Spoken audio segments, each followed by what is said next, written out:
வணக்கம் அன்பு நண்பர்களே, இன்றைய கேள்வி கண்டவல் நிகழ்ச்சிக்கு உங்கள் அனைவரும் அன்போடு வரவேற்கிறேன். பல சமயங்களில் எதிர்பாராத மனிதர்களும் தான் அரசியல் பல்வேறு திருப்பங்களை சந்தித்திருக்கிறது. அப்படி ஒரு எதிர்பாராத திருப்பம் தான் தேமுதிகவில் நடந்திருக்கிறது. தேசிய முற்போக்கு திராவிட கழகத்துடைய தலைவர் திரு விஜயகாந்துடன் ஆரம்ப காலங்களில் இன்னும் சொல்லப்போனால் தன்னுடைய பள்ளி பருவத்திலிருந்தே கூடவே இருந்த முழுமையான ரசிகர் மன்றத்துடைய நிர்வாகியாக இருந்த திரு சந்திரகுமார் அவர்கள் கடைசியில் கொள்கை பரப்பு செயலாளராக உயர்ந்து அந்த கட்சியுடைய சட்டமன்ற கொறடாவாகவும் இருந்து ஒரு முழுமையான பரிபூர்ணமான விஜயகாந்துடைய விசுவாசியாக அறியப்பட்டவர். திடீரென அவர் விஜயகாந்துக்கு எதிராக ஒரு போர்க்குரல் கொடுத்திருக்கிறார். எதிர்பாராத ஒரு திருப்புமுனை அரசியல் நேரங்களில் இன்னும் குறிப்பாக தேர்தல் சமயங்களில் ஏற்படக்கூடிய விஷயம்தான். அவர் வைக்கக்கூடிய முக்கியமான குற்றச்சாட்டுகள் 3. 1, திராவிட முன்னேற்ற கழகத்துடன் கூட்டணி வைக்காமல் போனது மிகப்பெரிய தவறு. கட்சி முழுமையாக பிரேமலதா விஜயகாந்துடைய கட்டுப்பாட்டுக்குள் சென்றுவிட்டது. பிரேமலதா இந்த முடிவை எடுத்ததற்கு பணம் ஒரு காரணமாக இருக்கலாம் என்று 3 முக்கியமான குற்றச்சாட்டுகள் வைத்திருக்கிறார். இவை உட்பட பல்வேறு விஷயங்கள் இருக்கின்றன. வாருங்கள், இன்றைய கேள்வி கணவல் நிகழ்ச்சியில் கேட்பதற்கு நிறைய இருக்கின்றன. கேட்கலாம். திரு சந்திரகுமாரிடம் வணக்கம். வணக்கம் சார். உங்களுடைய நெற்றியில் இருக்கக்கூடிய பொட்டு அடையாளத்திலிருந்து பல விஷயங்கள் உங்களுடைய கட்சியுடைய சிம்பலை குறிக்கக்கூடியதா இருக்குன்னு சொல்லுவாங்க. அந்த அளவுக்கு உங்களை முழுமையா கட்சியோட விஜயகாந்தோட ஐக்கியப்படுத்திட்டு இருந்த நீங்க இன்னைக்கு அந்த தலைமை ஒரு தவறான முடிவு எடுத்துட்டது அப்படின்னு உண்மையிலேயே ஆழமா சின்சியரா நம்புறீங்களா? நிச்சயமாக சார், நிச்சயமா பாண்டே சார். தவறான முடிவு எடுத்துட்டாங்கிறது நான் மட்டும் சொல்லல. தேமுதிகவில் அடிமட்ட தொண்டன் முதல் தலைமை கழகத்தில் இருக்கிற நிர்வாகிகள் வரையில் சொன்னதுதான். நான் சொன்ன கருத்தை தான் அவங்களும் வழிமொழிந்திருக்காங்க. 2005 தேமுதிக ஆரம்பிக்கப்பட்ட போது எடுக்கப்பட்ட முடிவு, இருந்த லட்சியம் என்ன? விஜயகாந்தை முதல்வராக்கும் அப்படிங்கிறது தான். 2006, 2009, 2011 சாத்தியமே ஆகல எங்கேயுமே. 2016 முதல் முறையா முதல்வர் வேட்பாளர் அப்படிங்கறதா சாத்தியமா இருக்கு. அப்ப இது உங்களுடைய லட்சியத்தை நிறைவேற்றுறதுக்கான முதல் படின்னு நீங்க ஆனந்தம்ல பட்டிருக்கணும் சார். என் கூட இருக்கக்கூடிய வாக்குரிமையே இல்லாதவர்கள், என்னை முதலமைச்சர் என்று சொன்னால் வாக்களிக்க கூட உரிமை இல்லாதவர்கள் அடுத்த முதலமைச்சர் நீங்கள் என்று சொன்னால் நான் எப்படி நம்பக்கூடாதோ, அதுபோல அடுத்த கட்டத்திற்கு நாம் செல்வதற்குரிய எந்த பலமுமே இல்லாதவர்கள் நம்மை முதலமைச்சர் என்று சொல்கிறார் என்பதற்காக நாம் ஏமாந்து விடலாமா? என்னுடைய கேள்வி இதுதான். 2006 தனித்து போட்டியிடும் போது, 2009 சம்பந்தமே இல்லாம பாராளுமன்ற தேர்தலில் போட்டியிடும் போது, அதன் பிறகு டில்லி சட்டமன்ற தேர்தலில் போட்டியிடும் போதெல்லாம் உங்களுக்கு தெரியலையா யார் சொல்ல போறாங்க, யார் கூட இருக்க போறாங்கன்னு? இன்னைக்கு விஜயகாந்த் கூட அவருடைய தலைமை ஏற்று 4 முக்கியமான கட்சிகள் இருக்கின்றன. 2006லயும் 2009லயும் ஒரு கட்சி கூட உங்க கூட இல்ல. தனித்து போட்டியிடும் போது ஒரு துணிச்சல் இருந்தது. இன்று ஒரு கூட்டணி அமைத்து தலைமையை ஏற்றுக் கொடுக்கும் போது உங்களுடைய நம்பிக்கை இன்னும் அதிகரிக்கணும். தனித்து போட்டியிடுகின்ற பொழுது 2006 அரசியல் களம் எப்படி இருக்கிறது என்பது கூட எங்களுக்கெல்லாம் முழுமையாக தெரியாது. யாருக்குமே தெரியாது. எங்களுடைய இயக்கத்தில் யாருக்கும் இன்றைய அரசியல் களம் எப்படி இருக்குன்னு தெரியாது. இன்னைக்கு நீங்க முழுமையா அரசியல் இன்றைக்கு முழுமையாக தமிழ்நாட்டிலே அரசியலை முழுமையாக நாம் கற்றுக்கொள்வதற்கு இன்னும் பல ஆண்டுகள் ஆகலாம். ஆனால் அடிப்படை விஷயம், இன்னைக்கு தமிழ்நாட்டு மக்கள் யாரை எதிர்பார்க்கிறார்கள், எப்படிப்பட்ட ஆட்சி மாற்றத்தை எதிர்பார்க்கிறார்கள், என்ன நடக்கப் போகிறது என்பதை ஓரளவுக்கு அனுமானம் செய்யக்கூடிய அளவிற்கு எனக்கு அறிவு வளர்ந்திருக்கிறதாக நான் நம்புகிறேன். இப்ப இருக்கக்கூடிய மக்கள் உங்களுடைய பார்வையில அதிமுக ஆட்சி போகணும்னு விரும்புறாங்களா, திமுக ஆட்சி வரணும்னு விரும்புறாங்களா? அண்ணா திராவிட முன்னேற்ற கழக ஆட்சி போக வேண்டும். ஓகே, அப்ப அதிமுக ஆட்சி போகணுங்கிறதா மக்களுடைய விருப்பம் அப்படின்னா அந்த சந்தர்ப்பத்தை திமுக தான் பயன்படுத்திக்க பாக்குது. அந்த சந்தர்ப்பத்தை தேமுதிக பயன்படுத்தி பார்க்கலாம்ல. 2014 இதைவிட பலமான கூட்டணியாக பாமக, மதிமுக, பாஜக எல்லாம் ஒன்றிணைந்து நாம் தேசிய ஜனநாயக கூட்டணி பேரிலே மோடி என்கின்ற ஒரு மிகப்பெரிய அலை அப்பொழுது அடித்தது. மக்கள் மத்தியில் பரபரப்பாக பேசப்பட்டது. அன்றைக்கே நம்முடைய முயற்சி சோதனையாக அமைந்து விட்டதா இல்லையா? 19 விழுக்காடு வாக்கு அப்படிங்கிறது அதிமுக திமுக இல்லாமல் யாரும் பரிசீலித்து பார்த்ததே கிடையாது. யாருமே உங்களுக்கு யாருடைய ஓட்டு வங்கி சொன்னாலும் ரெண்டுமே பாத்தீங்கன்னா அதிமுக திமுக கூட்டணி வச்சிருந்திருப்பாங்க. முதல் முறையா கிட்டத்தட்ட 20 விழுக்காடு வாக்கு அதிமுக திமுக இல்லாம அதுல ஒரு முதல் முயற்சி, முதல் வெற்றிக்கான ஒரு அறிகுறியால நீங்க பாத்துருக்கணும். அது உண்மை. நீங்க சொல்றது கரெக்ட் தான். வெற்றிக்கான அறிகுறியாக பார்த்து தேமுதிக ஏதோ ஒன்றோ இரண்டோ இடங்களிலே வெற்றி பெற்றிருந்தால் சந்தோஷப்பட்டிருக்கலாம். எந்த இடத்திலும் வெற்றி பெறவில்லை. நம்மோடு அன்றைக்கு கூட்டணியிலே இருந்தவர்கள் இன்றைக்கு நாங்கள் தான் 3வது பெரிய கட்சி என்று சொல்லி தேமுதிகவை சிறுமைப்படுத்தினார்கள். அன்றைக்கு தேமுதிக இமேஜ் படபட கீழே சரிந்தது. போட்டியிட்டது 14 தொகுதி, கிடைத்த வாக்கு 5.67 என்று சொல்கிறீர்கள். அப்படி சொல்லும் பொழுது தேமுதிகவுடைய இமேஜ் எந்த அளவிற்கு அதலபாதாளத்திற்கு சென்று விட்டது. மீண்டும் அப்படிப்பட்ட ஒரு நிலை நமக்கு வரக்கூடாது. திமுகவோட தேமுதிக கூடியிருந்தா, கூட்டணி அமைச்சிருந்தா, திமுக கூட்டணி அமைஞ்சிருந்தா நிச்சயமாக வெற்றி பெறுங்கிறது உங்களுடைய கணிப்பா இருக்கு. அப்படிதான் நடந்தோம் யார் சொல்ல முடியும்? தேர்தலுக்கு பிறகுதானே தெரியும். என்னுடைய கணிப்பில் பல்வேறு கருத்து கணிப்புகள் தமிழ்நாட்டில் ஒட்டுமொத்த மக்களுடைய கருத்து எப்படி 2011 தேமுதிகவும் அதிமுகவும் கூட்டணி சேர்ந்தால்தான் ஆட்சி மாற்றத்தை கொண்டு வர முடியும் என்ற நம்பிக்கை மக்களிடத்தில் ஏற்பட்டதோ அதே நம்பிக்கை இன்றைக்கு மாறுபட்டு ஏற்பட்டிருக்கிறது. தேமுதிகவும் திமுகவும் ஒன்றிணைந்தால் தமிழ்நாட்டில் ஆட்சி மாற்றம் ஏற்படும், ஜெயலலிதாவை வீழ்த்த முடியும் அவர்கள். இதே மாதிரி முடிவெடுத்துதான் பாமகவும் அதிமுகவும் ஒரு 2ஆம் 3ஆம் நிலைக்கு தள்ளப்பட்டாங்க. அவங்க ஏன் ஒரு தடவை அதிமுக கூட இன்னொரு தடவை திமுக கூட மாத்தி மாத்தி கூட்டணி அமைச்சிட்டே இருந்தாங்க. அப்படி கூட்டணி அமைச்சு நம்மளும் ஒரு 3ஆம் கட்சியா 4ஆம் கட்சியா மாறிடக்கூடாது, நாம ரைட் ஆல்டர்னேட்டிவ் அப்படிங்கறத விஜயகாந்தோட எண்ணம். திமுக அதிமுகவுக்கு மாற்று நாங்கள் தான் அப்படின்னா முன்னிறுத்தி இருந்தார். பாமக மாதிரி மதிமுக மாதிரி சொல்லிட்டு வரல. சோ அந்த எண்ணத்தை நிறைவேற்றக்கான வாய்ப்பு இன்னைக்கு தானே கிடைச்சிருக்கு உங்களுக்கு. இது ஒரு அதிக வாய்ப்பு இல்லையா? இது சார், மதிமுகவோடும் பாமகவோடும் தேமுதிகவை ஒப்பிடவே கூடாது. அவங்க அப்படித்தானே சார் முன்னாடி அமைச்சாங்க. அவர்களுக்கு கொடுக்கப்பட்ட தொகுதிகள் எத்தனை, அவர்களுக்கு வழங்கப்பட்டிருந்த அந்த சக்தி, அதாவது அவருக்கு வழங்கப்பட்டிருக்கின்ற அந்த பொசிஷன் என்ன, அதை பார்க்கணும். ஆனா இன்னைக்கு தேமுதிகவுக்கு இருக்கின்ற பொசிஷன் என்னங்க கெட்டு போச்சு? என்டிஏல இருந்து போட்டு தேசிய ஜனநாயக கூட்டணி இருந்து போட்டிட்ட போது 14 தொகுதியில போட்டிட்டாங்க. உள்ளே டபுள் மடங்கு சீட் இவங்க தான் போட்டிட்டாங்க, நீங்க தான் போட்டிட்டீங்க. இன்னைக்கும் கூட 124 தொகுதியில் அவங்க தான் போட்டிடுறாங்க. சோ கௌரவம் எங்க குறைஞ்சிருக்கு? என்டிஏல 21 தொகுதிகள் போட்டியிட்டு இருந்தால் மட்டும்தான் எங்களுடைய வாக்கு சதவிகிதத்திற்கு சரியான தொகுதி. 14 தொகுதி என்பது குறைவான தொகுதி. எங்க ஒரு கூட்டணின்னு போகும்போது சில சமரசங்கள் செய்ய வேண்டியிருக்கும். திமுகவோட நீங்க சொல்ற மாதிரி போயிருந்தா சில சமரசங்கள் செய்ய வேண்டியிருக்குமா இருக்காதா? திமுகவோட போனா முதலமைச்சர் வேட்பாளர் விஜயகாந்த் அறிவிச்சிருப்பாங்களா? நிச்சயமாக மாட்டாங்கல்ல. அப்ப அங்க ஒரு சமரசம் செய்ய தயாரா இருக்கணும்ல. அதனால தேசிய ஜனநாயக கூட்டணி போகும்போது சில சமரசம், இன்னைக்கு மக்கள் நல கூட்டணி போகும்போது சில சமரசம். இது இயல்பா செய்யறது தானே. வெற்றி தேமுதிக வெற்றி பெறும், அந்த வெற்றி தமிழ்நாட்டு மக்களுக்கும் கட்சிக்கு நல்லது அப்படின்ற ஒரு முடிவெடுக்க அந்த மாதிரி சூழ்நிலை உருவாகி இருந்து இது போன்ற சமரசம் செய்து கொள்வதிலே தவறு கிடையாது. நிச்சயமாக மிகப்பெரிய முடிவிலே மாற்றம் ஏற்படுகிறது. நாம் இந்த 5 ஆண்டு காலம் யாரை எதிர்த்து அரசியல் பண்ணோம், யார் ஆட்சிக்கு வரக்கூடாதுன்னு சொன்னோம், யாரால பாதிக்கப்பட்டிருக்கோம், யாரால தமிழ்நாடு பாதிக்கப்பட்டிருக்கு, இதையெல்லாம் கொஞ்சம் கூட யோசிக்காம திமுகவோட கூட்டணி சேராம நாம போய் இப்படி சேருகின்ற பொழுது என்ன நடக்கிறது? ஏற்கனவே அந்த கூட்டணி மீது தவறான ஒரு கருத்து இருக்கின்றது மக்கள் மத்தியில. இது அதிமுகவினுடைய மாற்று அணியோ அப்படின்னு. நேற்று கூட நான் பேசுகின்ற பொழுது அவர்களுக்கு ஆதரவாக அதிமுகவை சார்ந்தவர்கள் தொலைக்காட்சி விவாதத்திலே பேசுகிறார்கள். அவங்க என்ன கருத்தை வழிமொழிகிறார்களோ அதே கருத்தை அதிமுகவை சார்ந்தவரும் வழிமொழிகிறார். அப்ப இது எங்கே இருந்து வருகிறது? இந்த கூட்டணி எப்படி உருவானது? திமுக என்ன சொல்லிட்டு இருந்துச்சோ அதே தான் சந்திரகுமாரும் சொல்றார். சோ திமுக தான் சந்திரகுமார பின்னாடி இருந்து இயக்குன்னு சொல்ல முடியுமா? நிச்சயமாக அப்படி ஒரு நிலைக்கு இன்றைக்கு நான் போக மாட்டேன். அதிமுகவும் இவங்களும் மக்கள் கூட்டணி ஒரே மாதிரி பேசுறாங்கன்னு சொல்றீங்க. சந்திரகுமாரும் திமுக ஒரே மாதிரி பேசுறாங்க. அப்ப நீங்க மக்கள் கூட்டணி மீது எழுப்பக்கூடிய சந்தேகத்தை ஏன் சந்திரகுமார் மீது எழுப்பக்கூடாது? தேமுதிக திமுகவோட கூட்டணி சேர்ந்தால் மிகப்பெரிய வெற்றி வாய்ப்பு இருக்குங்கிறது என்னுடைய கருத்து. அது இல்லன்னு நீங்க மறுக்கிறீங்களா? காலம்தான் பதில் சொல்லணும். அது யாரு மே 16ஆம் தேதி என்ன ஓட்டு வாங்க, மே 19 தெரியுது. இதை விட மிகப்பெரிய வரவேற்பு இருந்தது 2014 பாராளுமன்ற தேர்தல். இதை விட வரவேற்பு இருந்தது.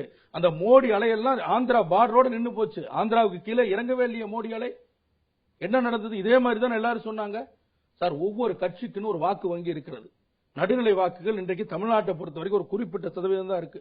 அப்ப 2 கட்சிகளுடைய வாக்கு வங்கியும் எங்களுடைய வாக்கு வங்கியும் திமுக வாக்கு வங்கி இருக்கின்றது. ரெண்டும் சேர்கின்ற பொழுது நிச்சயமாக வெற்றி பெறும் என்பது அரசியல் கணக்கு. சார், நீங்க சொன்ன நேத்து நீங்க பேட்டில கொடுக்கும்போது சொல்றீங்க 10,000 ஓட்டுக்கு மேல அவங்க வாங்க முடியாதுன்னு சொல்றீங்க. சார், நான் சொன்னது நீங்க 10,000 ஓட்டுக்கு மேல வாங்க முடியாதவங்க தான் ஆட்சி மாற்றத்தை கொண்டு வர போறீங்களா? மக்கள் நல கூட்டணியை நான் விமர்சிக்கவில்லை. அது அவர்களுக்கு ஒரு கட்சி இருக்கு, அவங்க தனியா இருக்கிறாங்க, அதை பத்தி பேசல. தேமுதிக இப்போது இருக்கின்ற நிலையில அவர்களோடு இணைந்திருக்கிற நிலையில தேமுதிக போட்டியிடக்கூடிய தொகுதியில 10,000 ஓட்டுக்கு மேல வாங்க முடியாதுன்றது இப்பொழுதும் நான் சொல்கிறேன், ஆணித்தரமாக சொல்கிறேன். தேமுதிகவுடைய கெபாசிட்டி ஒரு தொகுதிக்கு 10,000 ஓட்டு தான் அப்படின்னா அந்த அளவுக்கு தான் நீங்க கட்சியெல்லாம் வளர்த்திருக்கீங்க இல்லையா? சார், நீங்க 11 வருஷம் அந்த கட்சியில உட்கார்ந்து இருந்தீங்க. உங்க கொள்கை பரப்பு செயலாளர் வரைக்கும் இருந்தீங்க, கொறடா வரைக்கும் வந்திருந்தீங்க. ஒரு தொகுதியில ஒரு கட்சி 10,000 ஓட்டுக்கு பெற முடியாத அளவுக்கு தான் நீங்க கட்சியை வளர்த்திருக்கீங்க. சார், தலைமையினுடைய முடிவு, கட்சியினுடைய முடிவு தாறுமாறாக தலைகீழாக எடுக்கப்படுகின்ற பொழுது கீழே இருக்கின்ற தொண்டர்கள் எல்லாம் இன்றைக்கு ஒவ்வொருத்தரும் அந்த இடத்துல இருந்து வெளியே போயிட்டு இருக்கான். கற்பூரத்தை எப்படி காத்துல வச்சீங்கன்னாக்க கண்ணுக்கே தெரியாம அந்த கற்பூரம் கரைகிறதோ அது போன்ற நிலை கீழே இருக்கின்ற கட்சியினுடைய கீழ்மட்ட தொண்டனுடைய நிலை உருவாகி இருக்கிறது. இதைத்தான் நான் சொல்றேன். விஜயகாந்த் தவறான முடிவெடுத்திருக்கிறாருன்னு நீங்க இன்னைக்கு தாங்க சொல்லிருக்கீங்க. 11 வருஷமா அவர் பல்வேறு முடிவெடுத்தாரு. 6ல தனியா போட்டிட்ட போதோ, 9ல தனியா போட்டிட்ட போதோ, 11ல கூட்டணி வச்ச போதோ, அதற்கு பிறகு அதிமுக கூட்டணி வெளியேறின போதோ நீங்க எல்லாம் சொல்லல. இன்னைக்கு தான் தவறான முடிவெடுத்திருக்கான்னு சொல்றீங்க. கற்பூரம் எங்க வந்துச்சு திடீர்னு? சார் ஒரே நிமிடம். 2014 நான் இந்த கூட்டணி சரியா வராதுன்னு நான் ஆர்கியூ பண்ணேன். அப்ப பாத்தீங்கன்னா பெரும்பாலானவர்கள் இந்த கூட்டணி சரி, பிஜேபி கூட்டணி சரியா இருக்குன்னு சொன்னாங்க. பெரும்பாலான அதுல ஒரு சிலர் தான் திமுக கூட்டணி நாம போகணும்னு சொன்னாங்க. அன்றைக்கு என்னுடைய கருத்தை வலியுறுத்தின ஏற்றுக்கொள்ளவில்லை. அப்ப பெரும்பான்மை அங்க இருக்கிற பொழுது நாம் அவரோடு சேர்ந்துதான் இணைந்து பணியாற்றணும். ஆனா இன்னைக்கு மாவட்ட செயலாளர் கூட்டத்தில் எல்லா மாவட்ட செயலாளரும் தலைவரிடத்தில் என்ன சொன்னாங்க? சட்டமன்ற உறுப்பினர்கள் 19 பேர் தலைவர்கிட்ட என்ன சொன்னாங்க? 3900 பேர் நேர்காணல் நடத்தினார் தலைவர். அந்த நேர்காணலிலே தலைவரிடத்தில் என்ன சொன்னாங்க? ஜனவரி 10ஆம் தேதி நடந்த பொதுக்குழு என்ன முடிவெடுத்தீங்க? ஜனவரி 10ஆம் தேதி நடைபெற்ற பொதுக்குழுவிலே என்ன முடிவெடுத்தீங்க? தேர்தல் தொடர்பா தலைவருக்கு அதிகாரம் கொடுக்கணும். அப்புறம் என்ன தப்பே இல்லையா? என்ன தப்புன்னு சொல்லுங்க. நீங்க பொதுக்குழு கூட்டி தேர்தல் தொடர்பாக, கூட்டணி தொடர்பாக முடிவெடுக்கக்கூடிய அதிகாரத்தை தலைவர் கொடுப்பீங்க. தலைவர் உங்களுடைய உத்தரவை பெற்று ஒரு முடிவெடுப்பாரு. அப்புறம் நீங்க உங்கள்ட்ட கேட்கணும்னு சொன்னா அது அதிகாரத்துக்கு அவர் கொடுக்குறீங்க. நீங்க ஒரு தலைவராக இருப்பவர் தொண்டர்களுடைய கருத்துக்கேற்பதான் முடிவெடுக்க வேண்டும். அப்படி தொண்டருடைய கருத்துக்கேற்ப தலைவர் முடிவெடுத்தால் நிச்சயமாக அந்த கட்சியில் இருக்கிற எல்லா தொண்டர்களும் ஏற்றுக்குவாங்க. ஆனா தொண்டரின் கருத்துக்கு மாறுபாடாக ஒரு தலைவர் முடிவெடுக்கின்ற பொழுது இது போன்ற பிரச்சனைகளை சந்திக்க வேண்டிய வரும். அது எல்லா கட்சியிலும் உண்டானதான். 11 வருஷ அரசியல் அனுபவத்துல சந்திரகுமாருக்கு எது வெற்றி பெறக்கூடிய அணிங்கிறது கணிக்க முடிஞ்சிருச்சு. கிட்டத்தட்ட ரசிகர் மன்றமா இருக்கும் போதே கொடி அமைச்சு, ரசிகர் மன்றமா இருக்கும் போதே ஒன்றியங்கள்ல போட்டிட வச்சு, ரசிகர் மன்றமா ஒன்றிய செயலாளர்கள்லாம் வச்சு, வழக்கறிஞர் அணி, மீனவர் அணி, மாணவர் அணி வச்சுட்டு அரசியலை அதற்கு அன்னைக்கே முழுமையா கட்டமைச்சிட்டு படிப்படியா கொண்டு வந்த விஜயகாந்துக்கு இந்த அரசியல் அனுபவம் கிடையாது. அவருக்கு தெரியாது எதுவுமே. சார் இன்னைக்கு தான் ஒரு கட்டுப்பாட்டுல இல்லைன்னு சொல்றேன். அவருடைய கட்டுப்பாட்டுல இருந்திருந்தா இந்த பிரச்சனை ஏன் வருது? அவருடைய கட்டுப்பாட்டுல இல்லன்றதுதான் என்னுடைய குற்றச்சாட்டு. விஜயகாந்த் தன்னுடைய கட்டுப்பாட்டுல இல்ல, அவருடைய கட்டுப்பாட்டிலே கட்சி இல்லைன்னு சொல்றேன். அவர் அவருடைய கட்டுப்பாட்டில் இல்லைன்னு சொல்ல. கேப்டனுடைய கட்டுப்பாட்டிலே கட்சி இல்லை. யாருடைய கட்டுப்பாட்டில் இருக்கு? எங்க அண்ணியுடைய கட்டுப்பாட்டில் இருக்கு. விஜயகாந்துடைய மனைவி பிரேமலதா முதல் முறையா இப்பதான் கட்சி வாரங்களை தலையிடுறாங்க இல்லையா? முந்தானத்துல தான் தலையிட ஆரம்பிச்சிருக்காங்க. சார் இதற்கு முன்னாடி அவர்களுடைய கருத்துக்கள் மட்டுமே எங்களுக்கு வரும். அவர் கருத்துக்களை மட்டும் தான் சொல்லுவாங்க. ஆனா இன்னைக்கு முடிவெடுக்கக்கூடிய இடத்துல அவங்க வந்துட்டாங்கன்றோம். உங்க எல்லாருக்கும் தெரியும், பத்திரிகை அனைவருக்குமே தெரியும். பிஜேபியில இருந்து எத்தனை முறை வீட்டுக்கு வந்திருப்பாங்க, எத்தனை முறை வெளியே போய் இவங்க சந்திச்சாங்க, எல்லாம் உங்க எல்லாருக்கும் தெரியும். மீடியாக்கள்ல ஓடிட்டு இருந்தது. அப்ப பிஜேபியோட தொடர்ந்து இவங்க பேசிட்டு இருக்காங்க. திடீர்னு யாருக்குமே தெரியாது. திடீர்னு பார்த்தா 3 நாள் கழிச்சு காலையில 9 மணிக்கு வர்றாங்க. கட்சி ஆபீஸ்ல மக்கள் நல கூட்டணியோட தான் நம்ம கூட்டணின்னு சொல்லி அறிவிக்கிறோம். வந்தோன்னு 124 தொகுதிக்கு ஒப்பந்தம் போடுறோம். இதெல்லாம் ஒரே நாள் நடக்காதுன்னு உங்களுக்கே தெரியும். பாஜக கூட மட்டுமல்ல, திமுக கூடயும் மக்கள் நல கூட்டணி பேச்சு நடந்துட்டு இருந்துச்சுங்கிறது எல்லாருக்குமே தெரியும். நீங்க இனிமேல் அதை நீங்க மறைக்க முடியாது. ஒரு நிமிஷம் பாயிண்ட் ரொம்ப கரெக்டா எல்லாருமே நாமளே பலமுறை இருக்கோம். 3 இடத்துல இருந்தும் விஜயகாந்துக்கு அழைப்பு வந்துச்சு. 3 இடத்துல பேச்சு நடத்திட்டு இருந்தாங்க. இதுல குழப்பமே இல்ல. பேச்சுவார்த்தையே நடக்கவில்லை, ஊடகங்களில் வரக்கூடிய செய்தி எல்லாம் பொய் என்று சொன்னது சந்திரகுமார். அது எதற்காக சொன்னோன்னு கேட்டீங்கன்னா, ஒட்டுமொத்தமாக திமுகவோடு தேமுதிக பேரம் பேசுகிறது, பணப்பரிமாற்றத்திற்காக இது மாதிரி எல்லாம் பேசிட்டு இருக்காங்கன்னு சொல்லி ஒரு செய்தி தவறாக நம்முடைய கட்சிக்கு ஒரு மிகப்பெரிய டேமேஜ் ஏற்படுத்துது. அதனால முதல்ல இந்த மாதிரி நாம எதுவுமே செய்யலன்னு சொல்லி அறிக்கை கொடுன்னு தலைவர் சொன்னாரு. அவருடைய சொன்னதன் அடிப்படையில நான் கொடுத்திருக்கிறேன். கட்சியினுடைய நீங்களா செய்யல, விஜயகாந்த் சொன்னார், நீங்க செஞ்சீங்க. அன்னைக்கு பேச்சு நடந்துகிட்டு இருந்துச்சு. இல்ல அதுல பண பேரம்ன்றதான் பெரிய விஷயமா இருந்தது. அன்னைக்கு அந்த அறிக்கை கொடுப்பதற்கான நிர்பந்தமே எங்களுக்கு பல கோடி ரூபாய் பணம் கேட்கிறாரு. அதனால இந்த கூட்டணி அதனாலதான் இந்த கூட்டணி தாமதமாகுதுன்னு ஒரு செய்தி பரவலா எல்லா பக்கமும் அது பரப்பப்பட்டது.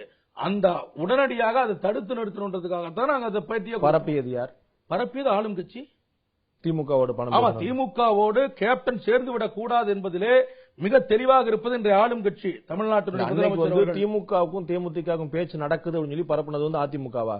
இல்ல சார், பேச்சு நடக்கிறத தடுக்கணும். அதற்கு என்ன பண்ணும்? இவருடைய பேரை டேமேஜ் பண்ணும், கேப்டனுடைய பேரை. அப்ப 500 கோடி ரூபாய் 1000 கோடி ரூபாய் அவர் பேரம் பேசுறாரு ஒரு ஊடகங்கள்ல பரப்ப விட்டாங்க. அவங்க இது செஞ்சது ஆளுங்கட்சின்னு சொல்ல வர்றேன். என்னுடைய கேள்வி, அன்னைக்கு உங்களுக்கு பேச்சு நடக்குங்கிறது தெரியும், ஆனா நீங்க விஜயகாந்த் சொன்னாருங்கறக்கா நீங்க மறுப்பு விட்டீங்க. இன்னைக்கு தேமுதிகவுடைய முடிவு தவறுனும், பிரேமலதாவுடைய இன்ஃபுளுன்ஸ் தலையீடு இங்க இருக்குது அப்படின்னும், அதிமுக அதை பின்னணியில் செயல்படுத்தணும், யாருடைய தூண்டுதல் பேர்ல நீங்க கேக்குறீங்க, நீங்க பேசுறீங்க? அப்ப ஒரு கட்சியில இருந்துட்டு கட்சியில தவறு நடக்கின்ற பொழுது கட்சியில தலைவருக்கு அடுத்து ஒரு 2-3 இடங்கள் தள்ளி இருக்கின்ற ஒருவர் ஒரு குற்றச்சாட்டை இந்த மாதிரி கட்சி மேல உள்ளே இருந்து பல முறை போராடி அதற்கு விடை கிடைக்காத பொழுது வெளியே மீடியாக்களிடையே பேசுகின்ற பொழுது அவருடைய வாயை அடைப்பதற்கு இப்படி ஒரு குற்றச்சாட்டை சுமத்தி அவருடைய வாயை அடைத்து விட்டால் போதுமா? திரு சந்திரகுமார் அவர்கள் அவர் நேற்று வரை ஏற்றிருந்த தலைமை பற்றி அவர்கள் அதிமுகவுக்கு ஆதரவாக செயல்படுவதற்காக பணம் வாங்கியிருக்கலாம் என்ற குற்றச்சாட்டை சொல்கிறார். நீங்கள் சொல்வது வாயடைக்கக்கூடிய குற்றச்சாட்டா, மக்கள் பேசுவது வாயடைக்கக்கூடிய குற்றச்சாட்டா? ஒரே நிமிடம் சார். வைகோ அவர்கள் பேசினது, கூட்டணியை பத்தி பேசினது யாரு? வைகோ அவர்கள். நன்றாக புரிஞ்சுக்கணும். யார்கிட்ட பேசுறாரு? எங்க அண்ணிகிட்ட பேசுறாரு. நான் கேட்கறது, திமுகவோடு நாம் கூட்டணி போகாததற்கு என்ன காரணம்? அவங்க தான் 1/3 சீட்டு கொடுப்பதற்கு எல்லாத்துக்கும் தயார்னு சொல்லி உங்களுக்கு சொல்லியிருக்கிறாங்க. நீங்க நேர்காணல்ல 50 சீட்டு கொடுத்தா போலாமா, 60 சீட்டு கொடுத்தா போலாமான்னு நீங்க கேக்குறீங்க. கேட்கற பல்ஸ் பாக்குறதுக்காக தொண்டர்களுடைய மனநிலை என்னவா இருக்கு, நம்ம எப்படி முடிவெடுத்தா என்னவா இருக்கு? பல்ஸ் பாக்குறதுக்கும் அவர்களை திமுகவோட நம்ம போக போறோன்ற மாதிரி ஒரு தோற்றத்தை உருவாக்குறதுக்கு வித்தியாசம் இருக்கு இல்லைங்க. நீங்க எதுக்காக போய் திமுகவுடைய முக்கிய பிரமுகரை தனிப்பட்ட முறையில் நீங்க பார்த்துட்டு அவருக்கு நீங்க ஒப்புதல் கொடுத்துட்டு வந்தீங்க? இதையெல்லாம் பேசிட்டு என்ன காரணத்திற்காக திமுகவை நிராகரித்தோம்? நீங்க தானே அவர் முதலமைச்சர் ஆக்கணும், முதலமைச்சரான்னு சொன்னீங்க. நான் முதலமைச்சர் அவர் வந்தாரு. களம் இல்லைன்ற, அதற்கான சூழ்நிலை இல்லை இன்னைக்கு. நிச்சயமாக கேப்டன் எடுத்திருக்கின்ற இந்த முடிவால மீண்டும் அதிமுக ஆட்சிக்கு வருவதற்கான வாய்ப்பு இருக்கிறது ஒழிய, அதாவது திமுகவும் ஆட்சிக்கு வருவதற்கு தடுப்பதற்கான முயற்சியாகத்தான் இதை நான் கருதுறேன். அதிமுக மீண்டும் அவர்களுக்கு ஆட்சிக்கு வருவதற்கு நாம் ஏன் உதவ வேண்டும் என் கேள்வி. 5 ஆண்டுகள் அதிமுக எடுத்து தான் அரசியல் பண்ணிருக்கோம். அதிமுக சந்திரகுமாரையும் பார்த்திபனையும் சேகரையும் மற்றவர்களையும் படுத்தியதை விட அதிகமா விஜயகாந்த் படுத்துச்சு. அதிகமான அவமானப்படுத்தினாங்க. எதிர்க்கட்சி தலைவர் பதவி உடனே எடுக்கப்பட்டது. அவங்க பல சிக்கல்களை அனுபவிச்சாங்க. சட்டமன்றத்திலே கோளாறு வந்துச்சு. சோ இயல்பான கோவம் அதிமுக மேல உங்களோட அதிகமா அவருக்கு தானங்க இருக்கணும். அவர் என்னமோ அவர் சோரம் போயிட்ட மாதிரி நீங்க எல்லாம் தலைவருக்கா உயிரை கொடுக்குற மாதிரி சொல்றீங்களே, என்ன புரியவே இல்லை எனக்கு. அதிகமா பாதிக்கப்பட்டது விஜயகாந்த். அதிகமா நம்ம எதிர்ப்பு அதிமுக மேல தானே செலுத்துவாரு. உணர்வு இருக்கிறது என்ன சார் செஞ்சிருக்கணும்? அப்புறம் உணர்வு எப்படி இல்லாம போச்சுன்னு கேக்குறேன். இல்லன்றதான் எப்படி போகும் அதான் சொல்றேன். இதுல அண்ணியுடைய தலையீட்டினால இன்னைக்கு மீண்டும் அதிமுக ஆட்சிக்கு வந்தால் கூட கவலை இல்லை நமக்கு அப்படின்ற முடிவு எடுத்துட்டாங்கன்றத என்னோட குற்றச்சாட்டு. விஜயகாந்துக்கு பிரேமலதா கெடுதல் நினைப்பாரா? அண்ணியை பொறுத்த வரைக்கும் கேப்டனுக்கு கெடுதல் பண்ணாங்கன்னு நான் சொல்ல வரல. ஆனால் தேமுதிகவிற்கும் தேமுதிகவை நம்பி இருக்கிற தொண்டர்களுக்கும் அவர் செய்திருக்கிறது மிகப்பெரிய கெடுதல். இவரை நம்பி இருக்கிற தொண்டரை கைவிட்டு இருக்காரு. இன்னைக்கு 40,000 பேர் ஜெயிச்சிருப்பான். உள்ளாட்சி தேர்தலில் 40,000 பேர் ஜெயிச்சிருப்பான். ஏன் அந்த வாய்ப்பை இழந்தார்? தொண்டர்களை காப்பாற்றணும்னு நினைச்சிருந்தா செஞ்சிருக்கணும்ல. எங்களை விடுங்க, எம்எல்ஏ சீட்டு வேண்டாங்க. இன்னைக்கு 10 பேர் நாங்க வெளியே வந்திருக்க, 10 பேரை விட்டுருங்க. 10 பேர் அழிஞ்சு போயிட்டோம், தற்கொலை செய்து கொண்டோம்னு கூட எடுத்துக்கங்க. ஆனா எங்க 10 பேரை விட்டு நீங்க வேற முடிவெடுங்க, கட்சியை வளப்படுத்துங்க. தொண்டர்கள் மீண்டும் உள்ளாட்சியிலேயாவது அவங்க வரணும். அதுக்கு என்ன பண்ண போறீங்க? நீங்க தாங்க உள்ள இருந்திருக்கணும். நீங்க வெளியேறிட்டு உங்களுடைய நோக்கத்துக்காக உங்களுடைய லாபத்துக்காக நீங்க வெளியேறிட்டு அவரை கட்சியை பலப்படுத்துங்க. கட்சியை பலப்படுத்துறதுக்காக தான் உங்களுக்கு கொள்கை வரப்பட்ச பதவி கொடுக்கப்பட்டது. கட்சியை பலப்படுத்துறதுக்காக பதவி கொடுக்கப்பட்டது. நாங்க சறுக்கணும். கட்சியில கொரோனாவா சட்டமன்றத்தில் வச்சாரு, அந்த எந்த இடத்துல சறுக்கணும்? சந்திரகுமார் சொல்றாரு, கடந்த ஆட்சியில 9 பேர் கட்சியை விட்டு போனாங்க, அன்னைக்கு சறுக்கணுமா? நாங்க எந்த வகையில எனக்கு என்ன லாபம்? அவர்கள் செய்த துரோகம் என்றால் கட்சி விட்டு 9 பேர் போனாங்கல்ல, அவர்கள் செய்த துரோகம் என்றால் சந்திரகுமார் செய்தது என்ன? இது துரோகம் நீங்க சொல்றீங்களா? நீங்க சொல்லுங்க, என்னன்னு கேக்குறேன். கட்சியோட நலனுக்காக நான் பாடுபடுறேன், போராடுறேன் அவர்கிட்ட. இன்னைக்கும் சொல்றேன், காலில் விழுந்து மன்னிப்பு கேட்க தயார் அவர்கிட்ட. எப்ப அவர் தன்னுடைய முடிவை மாற்றிக்கொண்டால் அவர் காலில் விழுந்து மன்னிப்பு கேட்டு அரசியல் விட்டே போறேங்க. அவர் முடிவை மாற்றிக்கொள்ள எனக்கு அரசியல் வேண்டாம். அவர் முடிவை மாத்தி சொல்லுங்க. என் கட்சி நல்லா இருக்கணும், தமிழ்நாட்டு மக்கள் நல்லா இருக்கணும், என் கட்சியினுடைய தொண்டர்கள் நல்லா இருக்கணும். முடிவை மாற்ற சொல்லுங்க. பகிரங்கமாக மீடியாக்கள் முன்னாடி காலில் விழுந்து மன்னிப்பு கேட்டு நான் அரசியலை விட்டே ஒதுக்கிறேன். அரசியல் எனக்கு பொழப்பு கிடையாது, என் தலைவர் தான் எனக்கு முக்கியம். அதனாலதான் நான் இவ்வளவு தூரம் பேசிட்டு. விஜயகாந்தோடைய மனைவி பிரேமலதா தேமுதிக எக்கேடு கேட்டாலும் பரவாயில்லைன்னு முடிவெடுத்துட்டாங்க. நிச்சயமா சார், தேமுதிக பற்றி அவர்கள் கவலை கொள்ளவில்லை. தேமுதிக இருக்கிற நிர்வாகிகளையோ அல்லது தொண்டர்களை பத்தி கவலை கொள்ளல. அவர்கள் சுயநலமாக முடிவெடுத்து விட்டார். இதனுடைய குற்றச்சாட்டுங்க. இதற்காக அவர் பணம் வாங்கியிருந்தாலும் வியப்பதற்கு இல்லைன்னு சொல்லியிருக்கிறீங்க சார். இவ்வளவு பெரிய நல்ல ஒரு வாய்ப்பு வருகின்ற பொழுது அதை தவிர்த்து விட்டு வேறொரு முடிவு எடுக்கிறார் என்று சொன்னால் அதற்கு வேற என்ன காரணமாக இருக்க முடியும்? இதை தவிர வேற என்ன காரணமா இருக்க முடியும்? மக்கள் நல கூட்டணியோடு இந்த தேமுதிக கூட்டணி இப்படியே இருந்து போது அதுல சந்திரகுமார் உள்ளே இருந்திருக்கிறாருன்னு மக்கள் நல கூட்டணி வெற்றி பெறுதா ஆட்சிக்கு வருதா இல்லையான்னு சொல்ல முடியாது. ஈரோடுல சந்திரகுமார் வெற்றி பெறக்க ஒரு பிரகாசமான வாய்ப்பு இருக்கு நான் சொல்லுவேன். ஒரு அரசியல் பார்வையாளர் வெளியிருந்து பார்க்கும்போது சந்திரகுமார் அங்க தொகுதியை நல்லா வச்சிருக்காரு, அவருக்கு இந்த கூட்டணி இருக்கு, விஜயகாந்த் பேர் இருக்கு, சோ அவர் வெல்வார்னு சொல்ல முடியும். அப்ப எம்எல்ஏவா வெற்றி பெறுவதற்கான இருந்த ஒரு வாய்ப்பையும் தவற விட்டு சந்திரகுமார் ஏன் இந்த முடிவு எடுக்கிறாரு? அப்ப அதுக்கு ஏதோ பணம் கை மாறி இருக்கணும் இல்லையா? சார், எனக்கு எம்எல்ஏ யார் வாங்கி கொடுத்தா? தலைவர், கேப்டன் தான். இந்த கேப்டன் வந்து என்னைய எம்எல்ஏ அமர வச்ச பொழுது எனக்கு எவ்வளவு வாய்ப்புகள் வந்தது? வரலையா? நான் என்ன அப்படி போயிட்டேன், சோரம் போயிட்டேனா, காசு வாங்கிட்டு ஓடி போயிட்டேனா?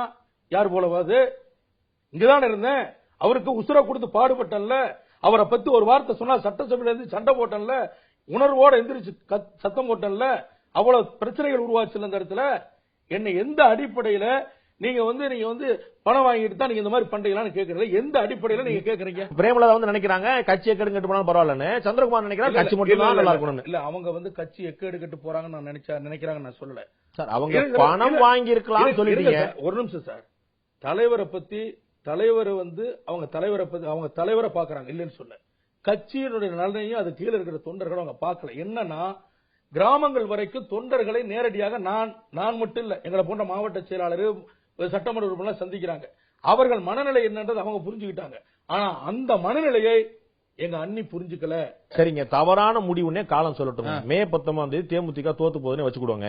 கஷ்டமான நேரத்துல கூட இருக்கிற ஒரு தொண்டனுக்கு அழகா நான் வந்து நீ நல்லா இருக்கும்போது நான் வருவேன், உனக்கு ப்ராக்ரசிவா இருக்கும்போது நான் வருவேன், நீ பிரச்சனை ஆச்சு நான் வெளியே போறேன்னு சொல்லி அழகா நீங்க சொல்லுங்க. தேமுதிக மிகப்பெரிய இக்கட்டிலே இந்த இயக்கத்தை ஆரம்பிச்சது முதல்ல ஒண்ணு புரிஞ்சுக்கணும். இந்த இயக்கத்தை ஏதோ இந்த இயக்கம் உருவான பிறகு நான் இந்த இயக்கத்தில் வந்து சேரல. ஈரோட்டுல நான் நடத்துற விழாவை தான் இந்த கூட்டத்தை பார்த்து தான் நான் வந்து பொது கட்சியை ஆரம்பிக்கிறேன்ற வார்த்தையை சொல்றேன் அப்படின்னு சொல்லிட்டே சொன்னார். கட்சியை உருவாக்குறேன், நான் மதுரையில தான் வச்சு மாநாடு நடத்தி கட்சியை ஆரம்பிக்கிறேன்னு சொன்னார். நான் சொல்றது அன்னையிலிருந்து நாங்க அவர் கூட தான் பயணிச்சுட்டு வரோம். எந்த இக்கட்டிலும் எந்த சூழ்நிலையிலும் அவரை விட்டு விலகவே இல்லை. இன்றைக்கும் சொல்கிறேன், அவரை விட்டு நான் விலகல. அவர் 4 சுவற்றுக்குள்ள அவர்கிட்ட போராடி பார்த்தேன், கெஞ்சி பார்த்தேன், முடியவில்லை. அதன் பிறகு இன்னைக்கு வெளியே வந்து மீடியால சொல்லியிருக்கேன். அதுக்கு தான் நான் இதுக்கு முன்னாடி உங்களுக்கு சொன்னேன். தேமுதிகவும் திமுகவும் கூட்டணி சேர்ந்தா திமுக உள்ளாங்க. இப்ப தேமுதிக சேராதனால தேமுதிக லாபம் இல்லையா? திமுக மட்டும் தான் லாபம். திமுக தான் முதல் பெரிய லாபம். அதுல மாற்று கருத்துல அவங்க தான் ஆட்சியை பிடிக்கிறதுக்கான வாய்ப்பு இன்னும் அதிகரிச்சிருக்கும். ஆட்சி அதிகாரத்துல பங்கு நமக்கு வரும் இல்ல, ஆட்சி அதிகாரத்துல நம்ம பங்கெடுக்கக்கூடிய வாய்ப்பு இருக்குது இல்லைங்க, அதையா மறக்கறீங்க? திரு ஸ்டாலின் அவர்கள் ரொம்ப திட்ட தெளிவாக சொன்னார், நாங்க வந்து கூட்டணி ஆட்சிக்கு சம்மதிக்க மாட்டோம்னு சொல்லியிருந்தார். அவரு சொல்லிருக்காரு. அந்த கட்சியினுடைய தலைவர் கலைஞர் என்ன சொல்லிருக்காரு? அவர் என்ன சொல்லிருக்காரு? இந்த மாதிரி வந்து அந்த ஆட்சி அமைகின்ற பொழுது இது போன்ற சூழ்நிலைகள் உருவானால் தேவைப்படுகின்ற பொழுது நிச்சயமாக அந்த வாய்ப்பு உருவாகும் பொழுது அதை பரிசீலிப்போம். உங்களுக்கு நல்லா தெரியும் 2006ல அவங்க பெரும்பான்மை பெறாத ஒரு ஆட்சி நடத்திட்டு இருந்த போது அவங்க வந்து ஒரு தனிப்பட்ட ஆட்சி நடத்தினால கூட்டணி ஆட்சி அமைக்கல. அது பற்றி கேள்வி 4 முறை 5 முறை வரும்போது திரு ஸ்டாலின் அவர்கள் இந்த கட்சியோட கொள்கை பொருளாளர் இருக்கக்கூடிய அந்த கட்சியுடைய முகமா இருக்கக்கூடிய ரொம்ப தெளிவா சொல்றாரு, கூட்டணி ஆட்சிக்கான வாய்ப்பே கிடையாது, நாங்க யாரையும் சேர்க்க மாட்டோம் சொல்லிட்டாரு. அதுக்கு பிறகு நீங்க வாய்ப்பு இருக்கு, அவருக்கு ஆட்சியில் வாய்ப்பு. 2006 அவர்களுக்கும் காங்கிரசுக்கும் இருந்த நிலை வேறு, அது அவர்களுடைய பிரச்சனை. தேமுதிக இன்னைக்கு என்ன பவர்ல இருக்குது, என்ன பொசிஷன்ல இருக்குன்றது பார்க்கணும் சார். நிச்சயமா சொல்றேன், அந்த வாய்ப்பு தேடி வந்திருக்கின்ற வாய்ப்பை நாம் தவிர்த்திருக்கிறோம், நாம் இழந்து விட்டோம். இதுதான் குற்றம். நீங்க இப்ப ஒட்டுமொத்தமா ஒரு அணியா செயல்பட போறீங்களா, தனித்தனியா செயல்பட போறீங்களா? புரியல. திரு சந்திரகுமார் தலைமையில் இருக்கிறவங்க எல்லாருமே ஒரு அணியா செயல்பட போறீங்களா, ஆளுக்கு ஒரு பக்கம் தனியா செயல்பட போறீங்களா? அணியெல்லாம் எதுவுமே இல்ல சார், தேமுதிகவுல தான் நாங்க இருக்கிறேன். அவர் நீங்க தேமுதிக இருக்கீங்கன்னு சொல்ல முடியாது. இல்ல, அவர் தான் நீக்கிட்டாரு. ஆமா, அவர் நீக்கிட்டாரு. தேமுதிக இல்ல சார், அது எனக்கு புரியுது. அவர் என்னை கட்சியிலிருந்து நீக்கிட்டார். ஆனால் என்னுடைய உணர்வும் உள்ளமும் இன்னும் கேப்டன் தான் சொல்லிட்டு. உங்களுடைய அடுத்த கட்ட செயல்பாடு என்ன சார்? இன்னும் 2 நாட்கள்ல நிர்வாகிகள்லாம் பல பேர் எங்கட தொலைபேசியில் தொடர்பு கொண்டு பேசினாங்க. அவரெல்லாம் வரட்டும், பேசுவோம். பேசியதற்கு அப்புறம் ஒரு முடிவு எடுப்போம். சோ நாளைக்கு வந்து நீங்க தான் உண்மையான ஒரிஜினலான தேமுதிகன்னு கிளைம் பண்ண போறீங்க. அதற்கான வாய்ப்புலாம் வராது சார். ஏன்னா கட்சியை உடைக்கிறது, கட்சியை பிரிக்கிறது, இந்த மாதிரியான எண்ணம் எனக்கு இல்லைங்க. சோ நீங்க அத்தனை நேரமா திமுக இணைய போறீங்க. நீங்க திமுகவை எங்களை பாக்குறீங்க. சரி, நீங்க திமுக இணைய போறது இல்லன்னு சொல்லலாம் சார், தாராளமா சொல்லலாமா? தேர்தலுக்கு முன்னாடி வரைக்கும் சார், இன்னைக்கு இருக்கிற சூழ்நிலையில நான் இதை சொல்றேன்.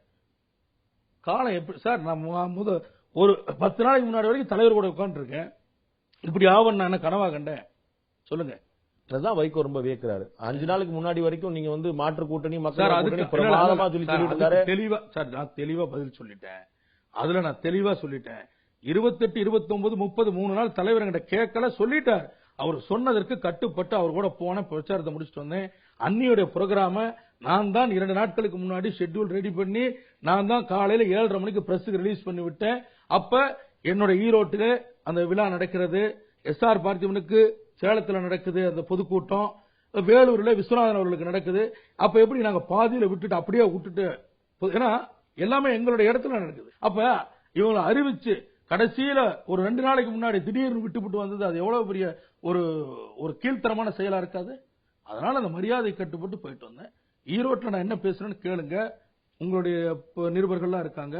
என்னுடைய கிழக்கு தொகுதியில நான் பட்ட கஷ்டங்கள், அதிமுக ஆட்சியில எவ்வளவு சிரமங்களை அனுபவிச்சு, அதைத்தான் நான் பேசுறேன், வேற எதுவுமே பேசலையா. திமுகவால உங்களுக்கு எந்த சிரமங்கள் இருந்தது இல்லையா? திமுகவுடைய ஆட்சியில தான் அவங்களால எவ்வளவு பிரச்சனை இருந்துச்சுன்னு உங்களுடைய தலைவர் அடிக்கடி சொல்லிட்டே இருந்திருக்காரு. மண்டபத்தை அடிச்சது அவங்க தான், ஐடி ரெய்டுக்கான காரணம் அவங்க தான், பல பிரச்சனை வந்தாங்க, அவங்க ஸ்டண்ட் நடிகர்னு சொல்லி சொன்னாங்க, மாறி மாறி பேச. திமுக தலைமையும் திமுக கட்சியும் தனிப்பட்ட முறையிலேயே பல்வேறு தொந்தரவு கொடுத்ததுங்கிற குற்றச்சாட்டை விஜயகாந்த் அடிக்கடி வச்சிட்டு இருந்திருக்காரு. உங்களுக்கு தெரியும். இன்னும் சொல்ல போனா தேமுதிகங்கிற ஒரு கட்சி ஆரம்பிக்கிறதுக்கான காரணமே அதிமுக கிடையாது, திமுக தான் அப்படிங்கிறது அன்னைக்கான நிலைப்பாடா இருந்தது. சார் நான் கேட்கிறேன், தலைவர் இதெல்லாம் சொன்னார்ல, அப்புறம் ஏன் சார் திமுக பேசணும்? ஏங்க ஒரு ஆள் வந்து ஒருத்தட்ட பேசினாருங்கிறதுனால முதல்ல உதாரணம் சொல்லுங்க. ஒரு ஆள் வந்து ஒருத்தரோட பேசுறாருன்னா தொண்டர்கள்ட்ட பேசுறதோ, கட்சியினர்கிட்ட பேசுறதோ, பத்திரிகையாளர்கிட்ட பேசுறதோ கேள்வி. நாம இதுதான் நம்ம ஸ்டாண்ட் முடிவு எடுத்துட்டோம்ல, எதற்காக அவங்ககிட்ட போகணும்? ஏன் அவங்க சம்பந்தப்பட்டவங்க பேசணும்? அவங்க சம்பந்தப்பட்டவங்க போய் பேச சொல்லி ஆள் அனுப்பணும்? அவங்களுக்கு சம்பந்தப்பட்டவங்க எதுக்கு வர வச்சு அவங்ககிட்ட தனியா பேசணும்? விருப்ப மனு வாங்கும் பொழுது எதற்காக நம்ம வந்து ஸ்டாலின் அவர்களையும் கலைஞர் அவர்களையும் அவர்களை உயர்த்தி அவர்களை புகழ்ந்து எதுக்கு பேட்டி கொடுக்கணும்? நம்ம சார் நமக்கு எதிரிதானே சார், அந்த எதிரி பார்வையில பாத்திர வேண்டியதானே சார். எதுக்கு சார் அவங்க கிட்ட போய் நம்ம டச் வச்சுக்கணும்? நீங்க ஒரு அரசியல்ல ஒரு நாகரிகம் காப்பாத்துறங்கிறது தவறான விஷயமாங்க. மக்கள் நல கூட்டணி சிறப்பான கூட்டணியா இருக்குன்னு அதிகாரப்பூர்வமா பேட்டி கொடுத்தாருங்க விஜயகாந்த். கலைஞரை பத்தி பெரியவர் சொல்லியோ அண்ணன் சொல்லி சொல்றது தவறான விஷயம் கிடையாது. வைகோ அவர்கள் வந்து ஒரு விமர்சனத்தை வந்து வைக்கும் போது எல்லாருமே கண்டிக்கிறாங்க, வைகோவா கூட்டணியில் இருக்கிறவங்க கண்டிக்கிறாங்க. அப்ப வந்து கூட்டணி பலன்னு சொல்ல போறீங்களா? ஒரு அரசியல் நாகரிகத்தை கடைபிடிக்கிறது ஒரு சாதாரண விஷயம், இயல்பான விஷயம். விஜயகாந்த் பண்ணா எல்லாரோடையும் சினிமால சட்டம் பண்ணணுமா? ஒரே நிமிஷம். நான் விஷம் வைத்ததுக்கு சமம், பாலில் விஷம் வைத்திருக்கிறான் வைகோ பேசுறாரு, கலைஞரையும் பேசியிருக்கிறாரு, எல்லா கட்சி தலைவர்களும் கண்டிக்கிறாங்க. கேப்டன் கண்டிச்சாரா வைகோவை?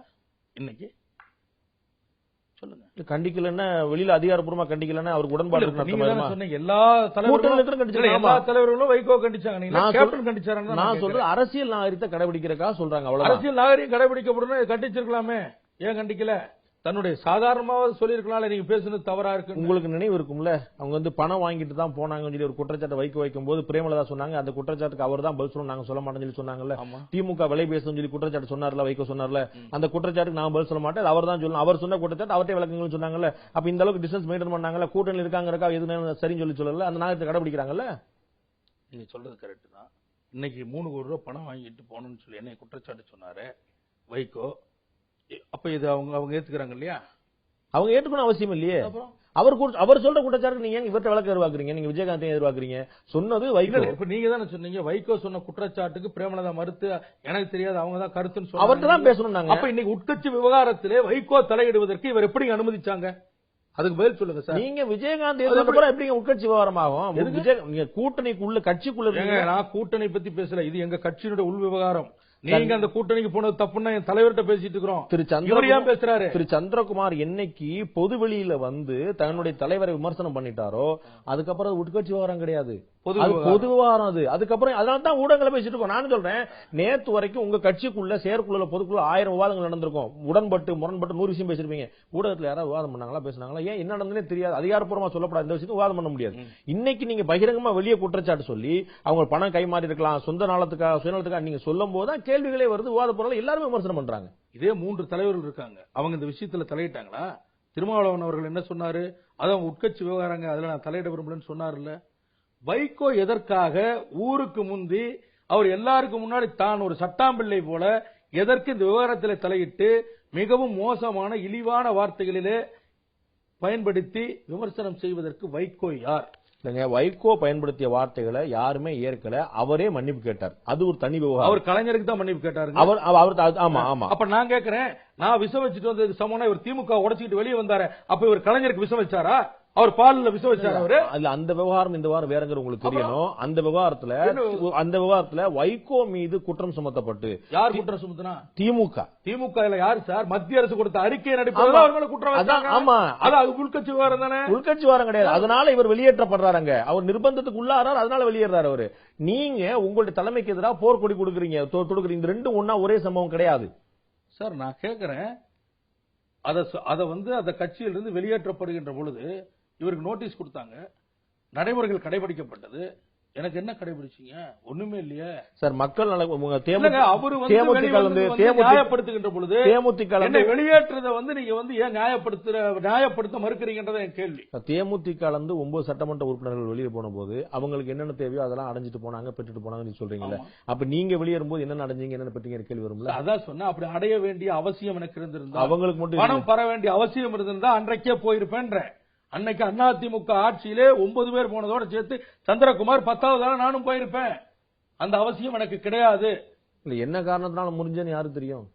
என்ன காரணத்தினால சந்திரகுமார் போலன்னு யாரு தெரியும்? விசுவாசம், கேப்டன் மேல வச்சிருந்த விசுவாசம் தான் காரணம். இன்று எங்க போச்சு அந்த விசுவாசம்? அதான கேள்வி.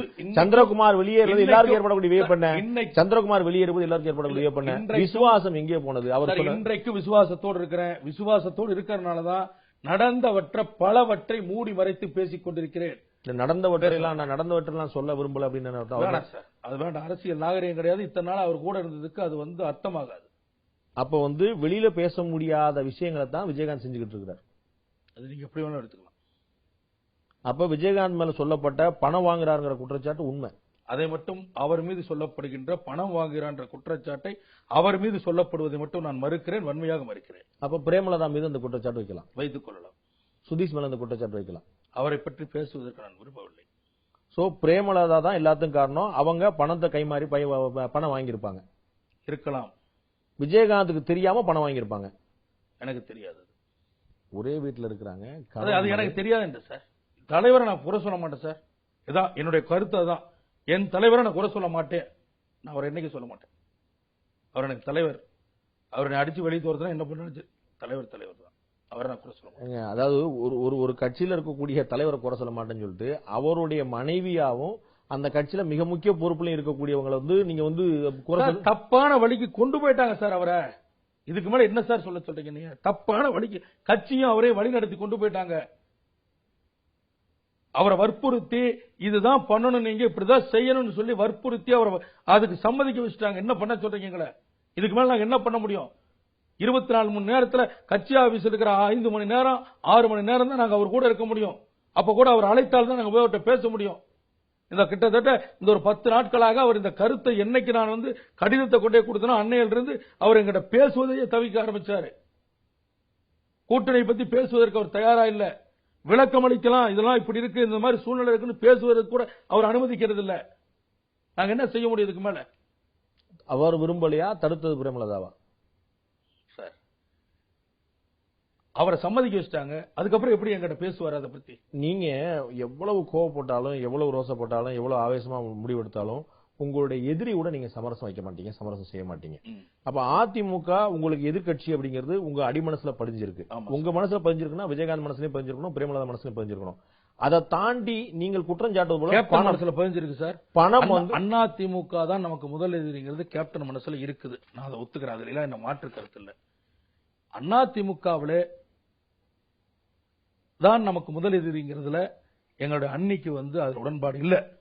அவர்களுக்கு முதல் எதிரியா இன்னைக்கு திமுக தெரியுது. அவங்களுடைய செயல்பாடுகள் எனக்கு அப்படித்தான் படுது. ஏன் 2 பேரும் சமம் அப்படின்னு யோசிக்க கூடாது? நீங்க எப்படி திமுக பிரதானமா அவங்களுக்கு எதிராக தெரியுதுன்னு யோசிக்கிறாங்கன்னு நினைக்கிறீங்க? நீங்க 2 பேருமே தள்ளி வைக்கிறாங்கன்னு யோசிக்கலாம்ல சார். உள்ள இருந்து பாக்குறோம்ல சார். நாங்க திமுகவோட கூட்டணி வைக்கிறதுல இவங்க ஆரம்பத்துல இருந்து முட்டுக்கட்டை போட்டுட்டே தானே வராங்க. பிஜேபியோட கூட்டணி வைக்கணும்ன்றதுதான் அவங்களுடைய முதல் ஆசை. பிஜேபி கூட போகணும் போகணும் போகணும் போகணும் முயற்சி எடுத்தாங்க, எல்லாம் பண்ணாங்க. விஜயகாந்தோட ஆசையா, பிரேமலதா ஆசையா? அண்ணியோட ஆசை. கேப்டனுக்கு பிஜேபி கூட போகணுன்ற ஆசை இல்லையே.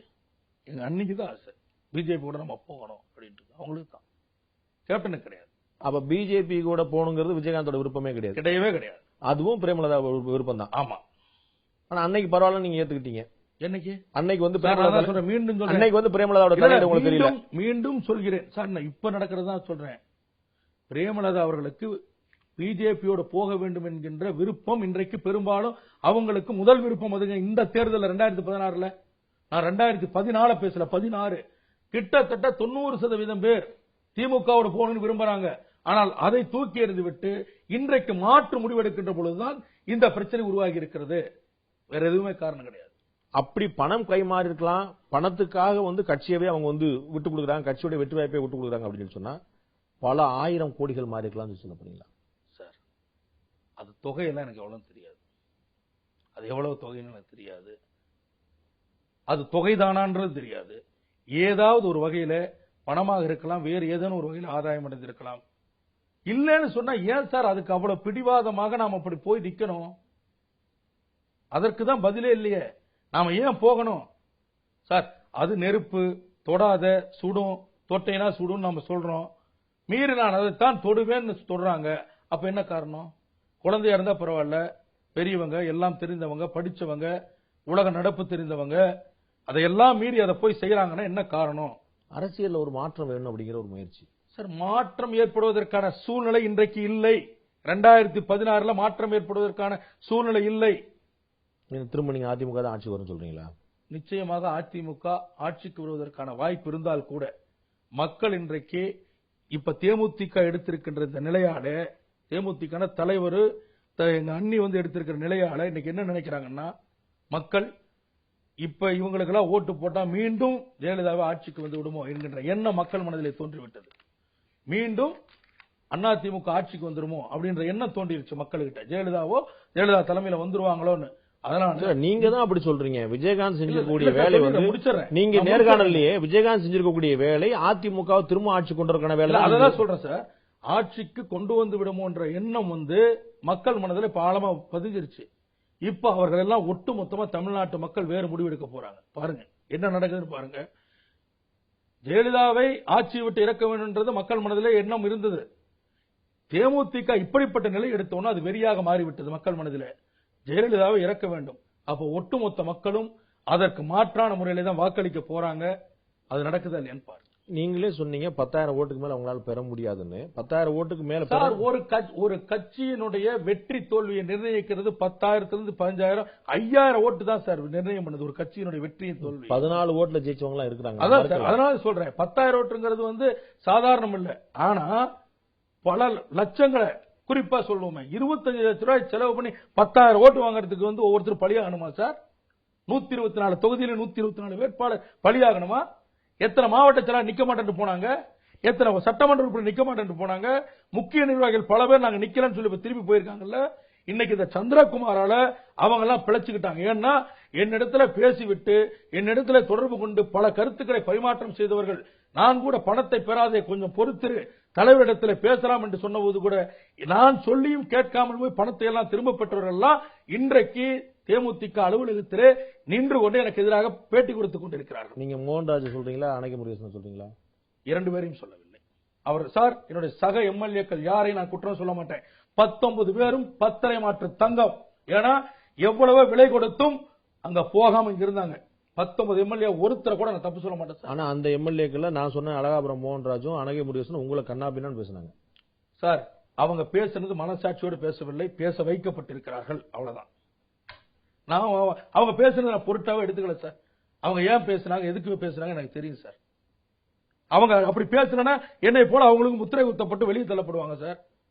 அவங்க இருக்கட்டும். 19 எம்எல்ஏக்களும் 10 மாற்று தங்கங்கள் அப்படி சொல்றது மூலமா 19 எம்எல்ஏக்களுமே சந்திரகுமாரோட கட்டுப்பாட்டில் இருக்கிறாங்கன்னு புரிஞ்சுக்கலாமா? சத்தியமாக இல்லை, சத்தியமாக இல்லை. யார் என்னுடைய கட்டுப்பாட்டில் இல்லை. அந்த 4 சட்டமன்ற உறுப்பினர்களா இருக்கக்கூடியது விரிவாகக்கூடிய வாய்ப்பு இல்லை. அப்படி சொல்ல முடியாது சார். நான் எப்படி அப்படி சொல்லிட்டோம்?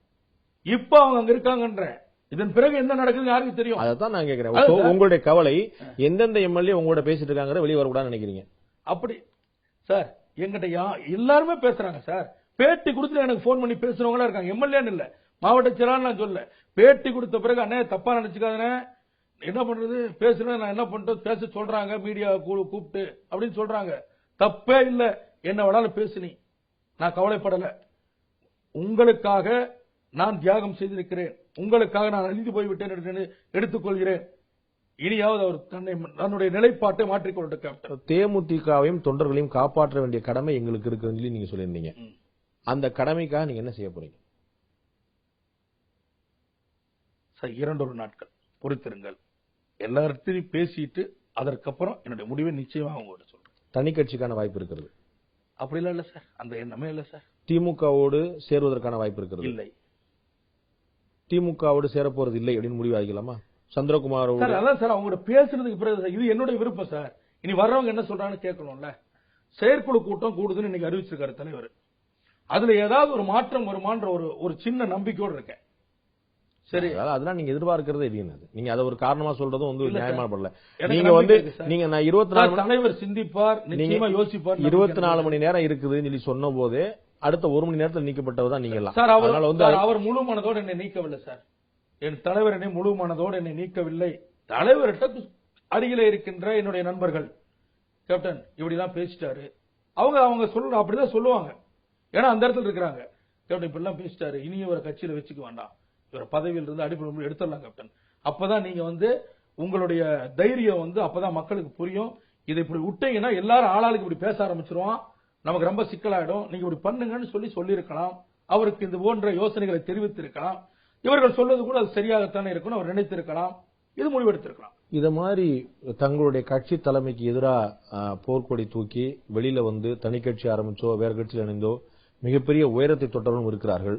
இருந்த இடம் தெரியாமல் காணாமல் போனவர்கள் இருக்கிறார்கள். அது அப்படிங்கிறது தெரியுமா உங்களுக்கு? சார் நான் எதை பத்தியுமே சிந்திக்கல. உயர போகணும்னு நினைக்கல, கீழே போகணும்னு நினைக்கல. மனசுல பட்டது தலைவர்கிட்டயே பேசுவேன், மனசுல பட்டது வெளிப்படையா பேசுவேன். அது ஒரு காலம் இருந்தது. இப்ப அவர் ஏத்துக்கல, அது வேற விஷயம். ஆனா எனக்கு அந்த மாதிரியான எண்ணம்லாம் இல்ல சார். வேறொரு கட்சியில இருந்து பெருசாகணும், இல்லைன்னா இப்படி ஆயிரும், அதெல்லாம் இல்ல. நான் தான் உங்ககிட்ட பகிரங்கமா சொல்லிட்டேன். தலைவர் மறுபரிசீலனை செய்யறேன்னு சொன்னாருன்னா காலில் விழுந்து மன்னிப்பு கேட்டு நான் போகிறது தயார். அரசியல் கூட எனக்கு வேண்டாம்னு சொல்லிடுவேன். தேவையில்லை. தலைவர் முடிவெடுத்தால் எனக்கு அரசியல் தேவையில்லை. விஜயகாந்தோட முடிவில் எந்த மாற்றமும் இல்லைன்னா ஒரு 2 நாட்கள்ல உங்களுடைய அடுத்த கட்ட மூவ்? அதனாலதான் சார் கேட்டுக்க வர சொல்லுங்க. பேசினவங்கள வர சொல்லியிருக்கிறேன், வரட்டும், பார்க்கலாம். நன்றி திரு சந்திரகுமார். இவ்வளவு நேரம் உங்களுடைய கருத்தையும் உங்களுடைய நேரத்தையும் எங்களுடைய பகிர்ந்து நன்றி. உங்களுடைய நல்ல நோக்கங்கள் நிறைவேற எங்களுடைய வாழ்த்துக்கள். நன்றி. மிக்க நன்றி சார்.